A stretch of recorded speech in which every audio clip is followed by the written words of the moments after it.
Sounds So if I can have you say and spell your first and last name for us. Edward Gauthier. And go ahead and spell it out. Oh, Edward, and then Gauthier, Gauthier. Perfect. I know, Ed, that you volunteer at AOC during our festival time, and you're part of our film crew. How long have you been doing that, and why is that important for you to volunteer with us? Let's see. I would say I've been doing it, I'm guessing, about 7 or 8 years now. Okay. I started when I was still teaching at Caring Crow High School, where I taught computer science, which is kind of what got me involved in coming here to AOC to begin with. And I would send some of my students, because I taught digital graphics, and they would come here and use your lab. And Gotcha. Kit Becknell was our head of our department, and she also came by and was involved here, as was Chris Watipka and people like that. Yeah. But anyway, with the festival, you know, it's music. Yeah, I love music. I play a little bit of guitar. And when they first mentioned that they were going to have a film crew, the first year I did it, they actually gave me a camera and told me to walk around the streets while the festival was going on, which was a lot of fun. My wife even came with me. Yeah. And we would set up a tripod and just do on-the-spot interviews of just anybody walking around. And then we came back and handed it in, and I don't know where it went or what they did with it. Right, but from there, the next year, they asked me to be one of the stage camera crew. I like stage. You know, you're not far from the people singing and dancing and drumming and playing guitar. And it's just a fun involvement, and you get to see the music up real close, which I have a great appreciation for. Sure. And also, AOC used to do music here in this studio, and I would come for that, and I would be assistant producer at the time, and assistant director, I think it was. All right, let's talk a little bit about Festival International, just to go back to that for a second, because sure. there's some wonderful performances. What's been one of your favorite performances to watch? There was a band that came from California, and they sort of, I'll use the word imitated, a high school marching band. Okay. They all had different uniforms, and they didn't stand in any formation whatsoever, and they just sort of played. Yeah. And it was a lot of fun to watch, because Yeah. it was like a good sense of humor while they were excellent musicians, and they played well. And it sounded like they had their own music, their own tunes and stuff like that. And I can't remember the name of the thing, but it was something marching band. Yeah, And they would, I know, I talked to one of them afterwards, and they would get in parades out in California and walk down the street and just kind of play around and be goofy while they were doing incredible music. I've heard groups from Africa and Brazil and Canada and all over the place. And, well, like local groups too. Zachary Richard I've filmed, and some of the French bands from around here I've filmed. So it's been a lot of fun. Yeah, yeah. I know that you mentioned that you love music, and watching your first community quotes, I know that you're a big fan of, like, you know, the Bob Dylans and the Beatles.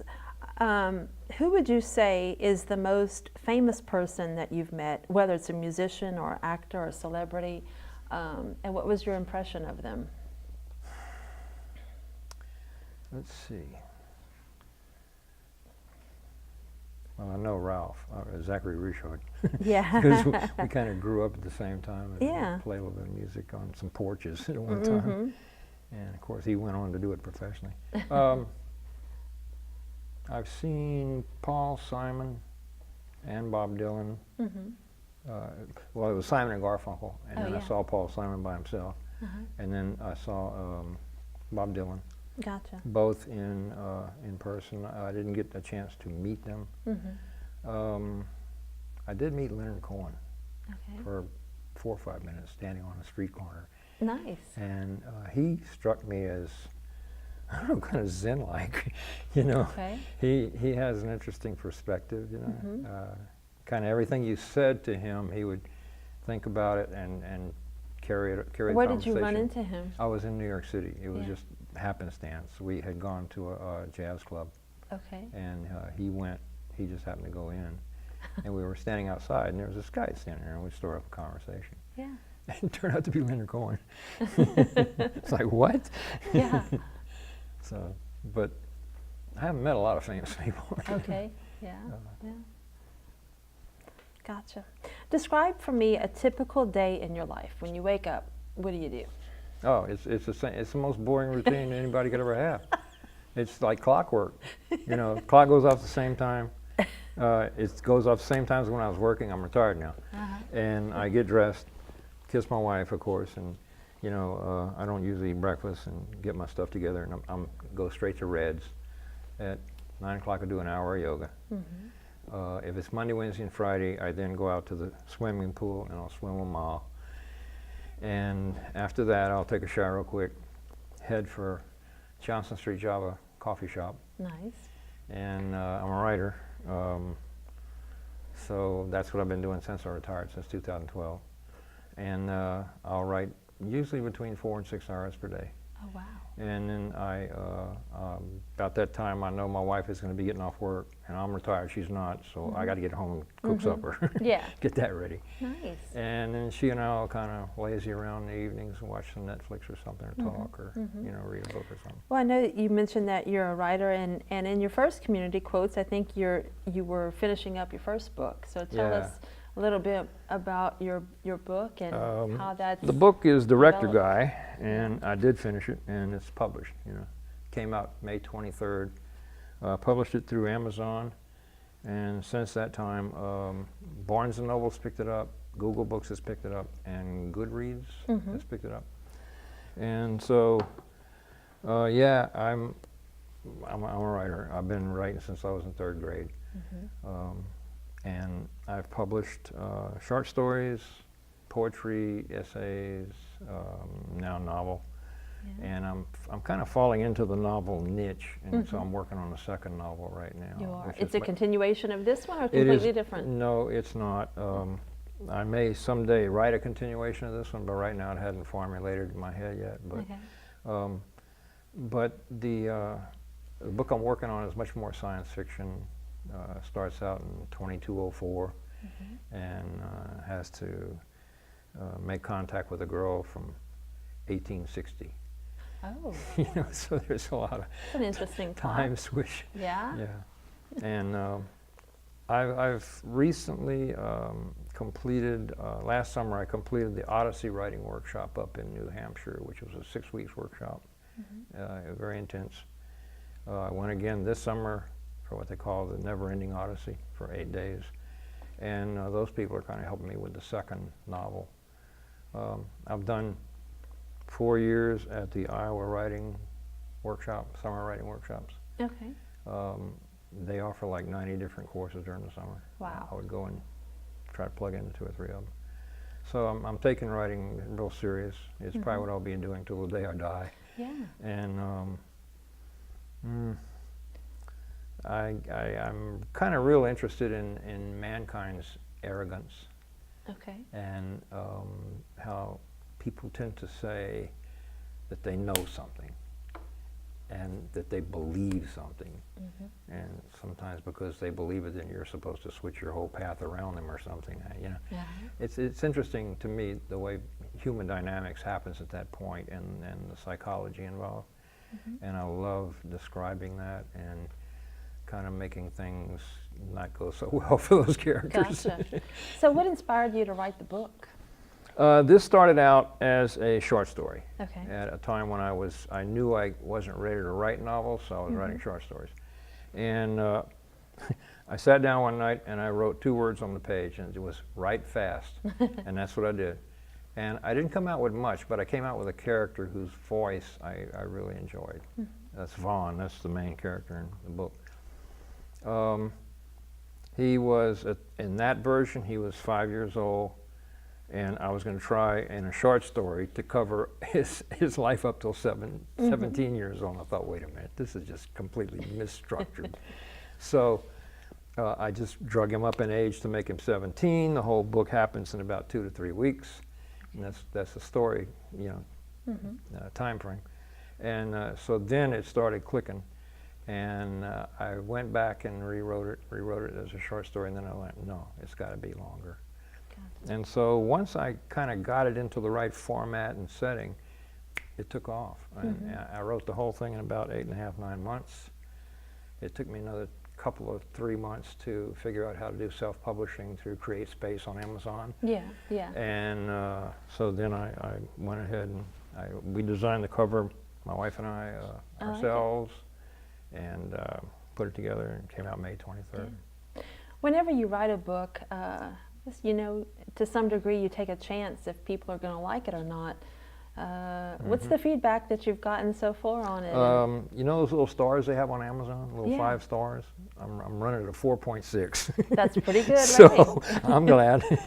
So I wish there would be more people putting in reviews, you know, but I think that'll come with time. So are you worried about what people think, or are you, I'm sure you're proud of your work? But I've written another novel called Dream Wheel, and I've written it twice.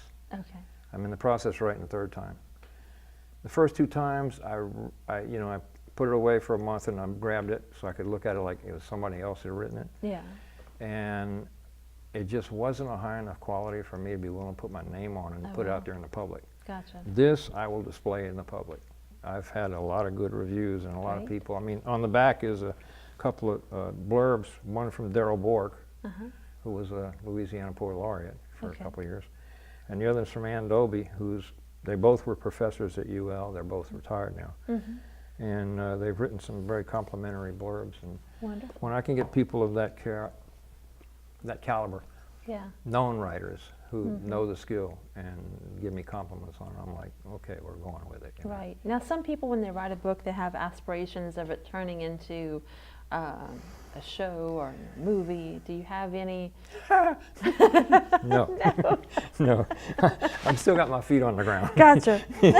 No. I mean, if it happened, yeah, you know, that's icing on the cake. Right. But that's not. The main question I've been asking myself with writing, with that particular art form, is how do you build a story? How do you make a story? Yeah.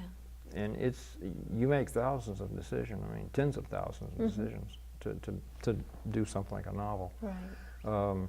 You'll make thousands of decisions for short stories, but that's been the main emphasis, and it's been a learning process. I was able to do it and have a family and teach school. You know, I was able to do it a bit and publish some poetry and publish some short stories when I was still working. And once I retired in 2012, the alarm clock went off at the same time the next day, and I knew what I was going to do, and I went to the coffee shop and started writing, and it's been that way ever since. You said it was a learning process. What's the most important lesson that you've learned in this whole process of writing the book, seeing it from start to finish? That's a tough one. You know, you got to know plot, you got to know character, you got to know how to develop a character and get some emotions in there. But I think crucial, the most rooted part is voice for me. I have to be able to hear the character's voice, and then I can write them. Yeah. And I think Vaughn's voice, like I said earlier, when I wrote the short story, came through, and so that remained steady throughout the whole process. So I'm thinking it's voice, but voice is difficult. It's one of the most ethereal. It's like you can't get your hands on it. Yeah. You know, to describe the way a character comes across. It's not just the sound of their voice. It's a lot of things: body language, how they behave. It's the whole milieu of their take on life in a way. So it's interesting to try and describe it. Gotcha. Whenever you are in the writing process, do you like to have quiet? Do you like to be isolated? Do you like to be in a coffee shop and have coffee people shop. around? I write in Johnson Street Java Coffee Shop. Yeah. In fact, they're selling the book. Those guys know me. I walk in, I go, and they start making the coffee. They know what. You're a regular. Yeah. So I've tried writing at the house, and the walls kind of start moving in on me, and I get distracted with the cat or whatever. Yeah. And there's too much silence. Once in a while, I'll go to the library if I need a board to write on. Like if I'm plotting, they have these nice study rooms, and you can get a dry erase ink pen, write your crazy thoughts up on a board and step back and look at them and, you know, move them around. There's some days I need that. Yeah. But most of the time, I kind of grew up at my grandma's house, and sometimes I'd take a nap, but I could always hear some voices talking in the other room or something. And that became, I don't know, real comforting. Sure. So I get in a coffee shop, and I start concentrating, and I could kind of hear that murmur in the background. It's perfect. Perfect. That's what I need, you know. Well, as a writer, I'm sure that you also like to read. If you had to pick 1 or 2 books that you would suggest, other than your own, for someone to read, what book would you say? I would say A Constellation of Vital Phenomenon by Anthony Mara. Why? Why would you choose that book? If Shakespeare were alive today, he'd be writing like this guy. This guy teaches English and literature and writing at Stanford, and he's good. He's, I would guess, about 35 years old, and just real talented. And at one point in his education, he studied, I think, 3 or 4 years in Chechnya.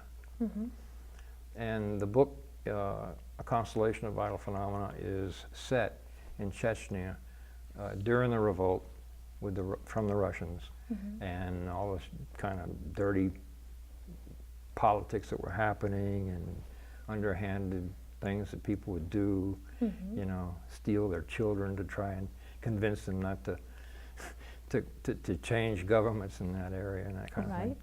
And so he was heavily influenced like that, and he writes it in the story, and he just puts you right there. I mean, he drags you into the story, and you're there. The other book I would recommend is The Handmaid's Tale by Margaret Atwood, and it's well-known work. And she does something with character that's just amazing. A lot of times your character has to see the world around them and explain it, and so they have these far vision. But with The Handmaid, she's kind of all repressed, and it's just a small view. It's like she's only telling you stuff that's right around her, yet you learn about everything politically that's happening in the world out there and how much repression is happening.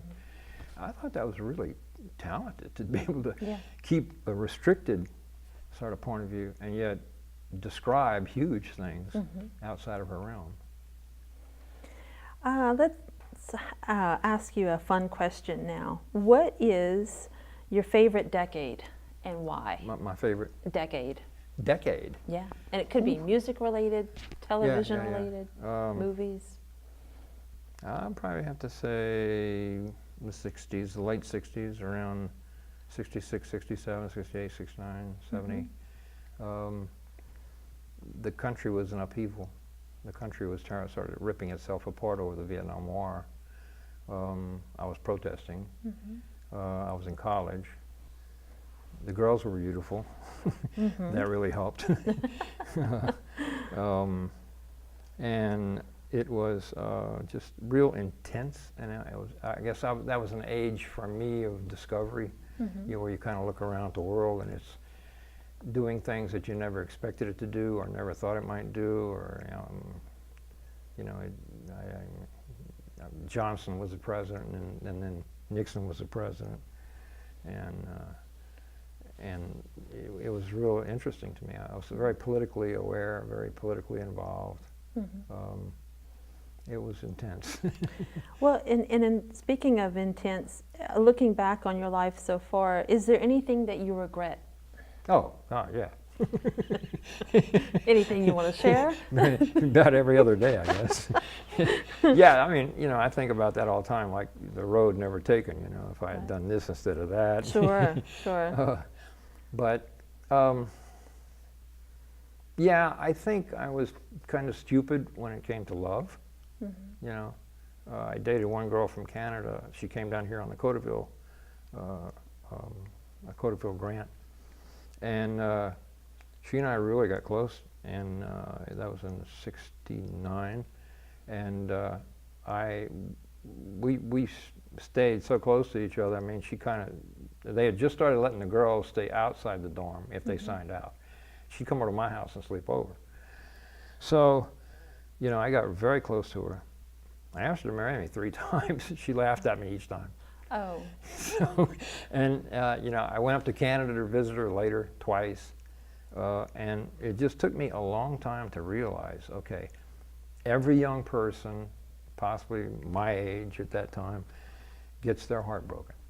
I'm sorry, I don't care who you are. Yeah. You know, you might be one of those rare people that has a girlfriend or a boyfriend in high school and you end up getting married and having kids.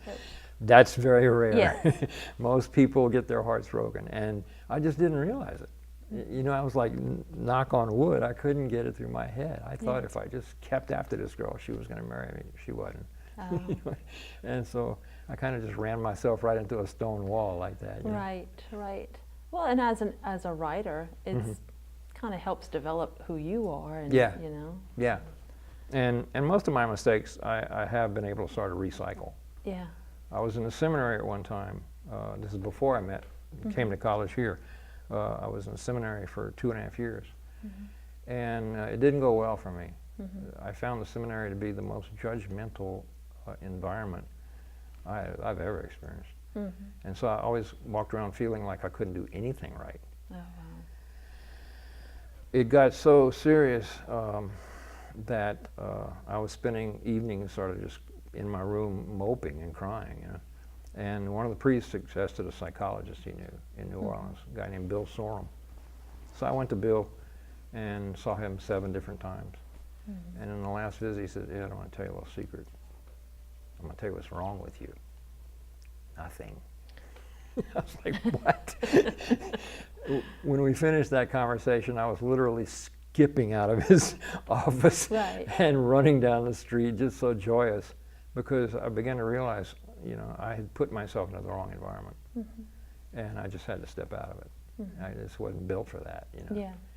But it I don't know, just took some running Well, into that was a another life wall. lesson. Yeah, definitely. So, yeah, there's been some mistakes. There's been some things that could have gone better, but I've always kind of looked back on them. I don't want to throw anything away. I kind of believe in don't delete. Right. You know? Yeah, So. yeah. If you could spend one day in someone else's shoes, who would it be and why? My goodness.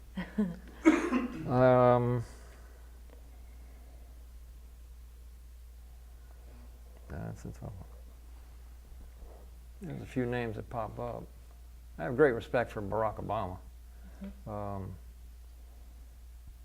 He was not ever perturbed, I don't think, by anything. I mean, you know, there's a few times we kind of saw something get under his skin, but it wasn't much. Very thinking person and kind of calm and just going to work his way through it. And you knew he was going to do it. So he might be one. Gandhi would be an interesting one. Okay, yeah. He made a statement that kind of really shook me to my roots once. He said, everything you do in life will be insignificant, but it's very important you do it. And my God, my mind chewed on that for days and days and days. And I had a friend who's now passed away, Richard Domang, and he studied at a Zen Buddhist monastery and introduced me to Zen Buddhism. And Richard I met him after he had finished his bachelor's degree at Harvard in philosophy. And he came down here. He was from Lafayette. And we lived together for about a year. And real interesting take on life. Intellectual beyond belief, a very intense person. Yet he could get across. He was very much the kind of guy that'd shake your hands and make a friend pretty quick. Yeah, yeah. And I really enjoyed that company. You know? Gotcha. What's the best piece of advice you've ever been given? Or advice that you give to other people? Recently, we talked about a little saying that I used to write on the door of my house, where I went through a lot of rent houses in college, of course. But I would go outside by the door, And on the door sill, I would write these little statements. I think it came from Ram Dass. I'm not sure. It'd be here now, but it said, "You are here. This is here. This is now." And I just wrote it by the door so that when people would come to visit or whatever, they would kind of be there. They wouldn't be mind wandering.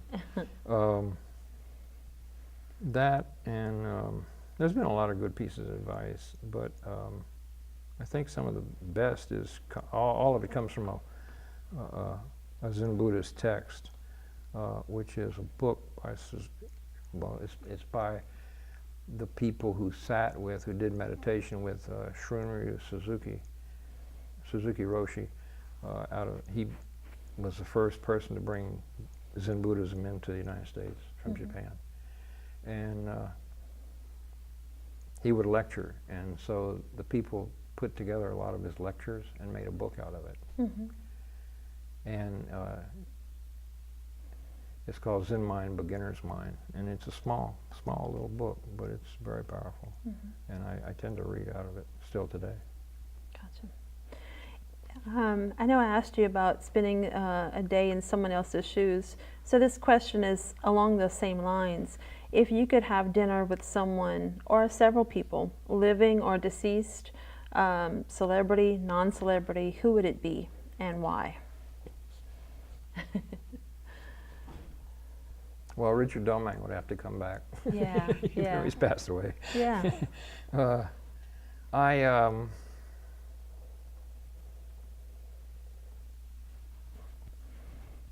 Well, my family would be there. My wife and my two sons. Because that's always a good. They're in their 30s now, my boys, and they live in California and Canada. So it's we try to get together when we can, and it's always enjoyable. But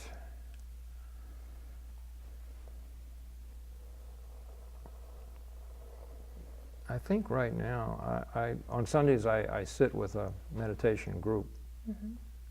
A lot of the people that are in there, there's a woman named Libby Nurbass that I really respect, and Chuck and Barbara, and people that are kind of local here in the community. And if I could have Gandhi at the table, I guess that would be pretty good. Yeah, it wouldn't be a bad thing. Well, we live in Acadiana, where a common catchphrase is "Laissez le bon temps rouler," let the good times roll. How do you like to let the good times roll? Oh, I think my wife and I have kind of got into travel. We enjoy kind of just breaking the routine, because her life is very regimented. She's a librarian out at the South Library down at the end of Johnson Street, and my life is very much routine because I hold it that way. It's pretty much go to Reds and do my exercising and then go right. So, to travel, we have to lock up the house and take off somewhere, and breaks the routine, and then get to do something really different. And so, yeah, travel. Where's your favorite spot that you guys have traveled to? For me, Amsterdam, Paris, and Switzerland. We did that last year, and took about 20 days, and it was a really fun trip. Got to go to Bruges in Belgium. Oh, nice. And we're hoping to, the 20th of this month, we're hoping to take a flight up to Canada. Going to go see Banff. I've never seen the mountains of Banff, and I want to go there. We'll take lots of pictures. Oh yeah, oh, we do. I want to ask you this. Do you have any fears or phobias? Constantly. I'm probably one of the most fearful people I know. Yeah, I think if someone were describing me, cautious is one of the main things they would describe. I'm pretty adept at kind of seeing a minute or two into the future, and I can see when something's going to develop out here that can be dangerous, and I'll just kind of replot a way around it. it helped when I was teaching because I could kind of estimate when two kids were about to get into a fight or something. Yeah. And you know, you got to maintain the discipline. So I couldn't avoid that part. And a few times got involved in pulling kids out of fights that didn't want to stop fighting. So it was a real wrestling match. Yeah. I think in most cases I'm willing to go into difficult conversations with people who don't particularly want to hear something I'm going to say, and that can be hard. Yeah. You know, it's work for me. I can't just do it easily, but I can do it. So it's an interesting situation. Gotcha. Well, I know that you mentioned that you were a teacher for over 30 years, correct? 31 years. Thank you for educating our youth. We need some great teachers. Who would you say have been some great teachers that you've learned from throughout your education? Well, Darrell Bork and Ann Doby and Ernest Gaines, as far as writing goes. When I was in high school, we had a Mr. Simmons who taught chemistry and physics. And he had been the captain of a submarine during the war. And in a sub, you got to be able to do everybody's job. And so he was just down to earth and very knowledgeable. And when he spoke to you, some teachers will make the mistake of talking down to a teenager. And they can sense it that fast. Sure.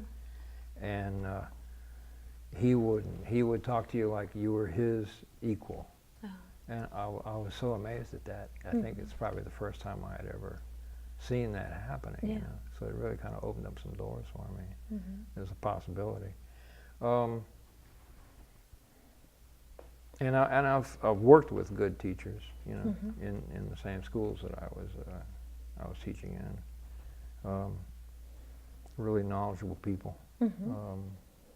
Joel Hilburn was in my computer department, and I really connected well with him, and Kit and Claire and the other people that taught in that department.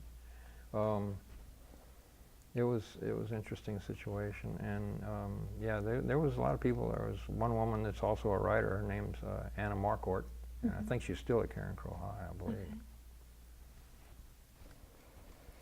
All right, just switching gears a little bit, where do you see yourself in 5 years from now? And what do you see yourself doing 5 years from now? Well, what I would be doing, I'll be writing. Yeah.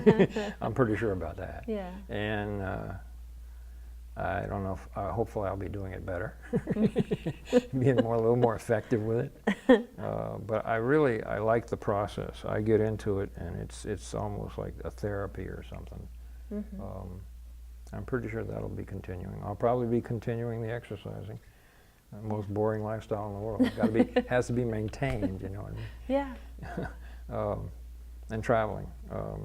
I don't see any real big changes as far as structure or what I do. I think I'm just going to keep doing it. Yeah, yeah.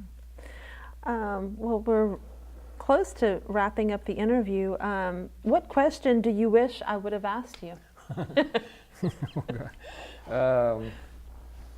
How many books is it going to sell in the next 2 years? You know, if you brought your magic globe with you, you can foresee the future. I don't know. Right now, my emphasis is on promoting this, which I'm stupid about. I mean, I'm not the type of person that's a salesperson. And Are you on social media? Oh, yeah. Yeah. Well, that helps. In the last week, I'm on social media. You know, it finally struck me that, excuse me, that has to be done. And you know, I've taken to Instagram and Twitter and that kind of thing. And luckily, the high school students I taught is quite a crowd, and a lot of them recognize me online, and suddenly I'm getting these young people who used to be teenagers, and now they've got 2 or 3 kids. Gotcha. You know, and hey, Mr. Ed, how you doing? You know, stuff like that. So yeah, it's going to be an interesting situation, but I've got to somehow pick up skills in how to promote. Yeah. Well, I think you're going to do a great job. I hope so. All right. Any last famous words that you'd like to say to us before we conclude? I like the new website. Good. Thank you. It's better organized. And, Yeah. And I like, overall, in general, I like what AOC does here in the community. Mm-hmm. And thank you all for doing it. Well, you're very welcome. And I hope you keep it up. I hope so too. All right, Ed. Thank you so much for My being here. pleasure. Appreciate My you. pleasure. Thank you so much.